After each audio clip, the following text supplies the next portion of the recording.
கொண்டிருக்கின்றார் என்று கேட்க முருகப்பெருமான் அமைதியாக நின்று அவை பிராட்டியை பார்த்து சொல்லுகிறார். முன்னோட்டியே அறிந்தார் கடவுள் அமைதியாக பார்த்துக் கொண்டிருக்கின்றார்.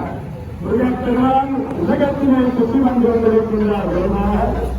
விநாயகப் பெருமான் இந்த உலகம் என்றால் அம்மா அப்பா, அம்மா அப்பா தான் உலகம் என்பதை இந்த உலகத்திலே உள்ள எல்லோருக்கும் காட்டுவதற்கும் தெரிவிப்பதற்குமாக கடம்பூர் தேவி அதாவது அம்மை அப்பனை சுற்றி வருகின்றார் என்னுடைய வாகனத்திலே.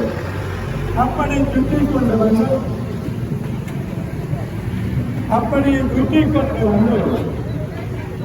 தேவியின் கையிலே இருக்கின்ற மாமலத்தினை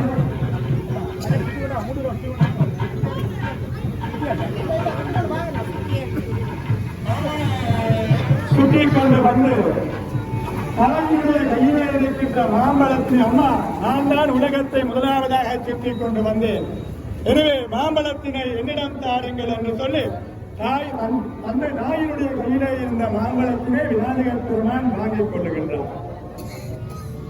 இதை அறியாது உலகத்தை சுற்றிக் கொண்டு வந்த முருகப்பெருமான் விநாயகப் பெருமானுடைய கையிலே இருக்கின்ற மாம்பழத்தினை பார்த்துவிட்டு, அம்மா இது என்ன நாடகம், அம்மா இது என்ன நாடகம், இந்த உலகத்தை நான் தான் சுற்றிக் கொண்டு வந்தேன், எனக்குத்தான் மாம்பழம் என்று பார்த்தால் இதை முன்கூட்டியே செய்தார் விநாயகப் பெருமான் எப்படி அந்த பலத்தை பெற்றுக் கொண்டார் என்று கேட்க அதற்கு தேவி சொல்லுகின்றார், மகனே முருகா, எனக்கு எதுவும் தெரியாது, இங்குள்ளவரிடம் விநாயகன் கேட்டால் அம்மா அப்பா என்றால் யார், உலகம் என்றால் என்ன என்று கேட்டு எல்லோரும் சொன்னார்கள், அம்மா அப்பா தான் உலகம், உலகம் தான் அம்மா அப்பா என்றவுடன் எங்களை சுற்றிக் கொண்டு மாம்பழத்தை அண்ணா விநாயகப் பெருமான் வாங்கிவிட்டார் என்று சொல்ல முருகப்பெருமான் கோபத்தோடு நன்றாக இருக்கின்றது, பெரியோர்கள் சேர்ந்து வைத்து நடத்திய நாடகம் அல்லவா இது, எனவே இந்த சதி எனக்கு எதிராக நடந்துவிட்டது,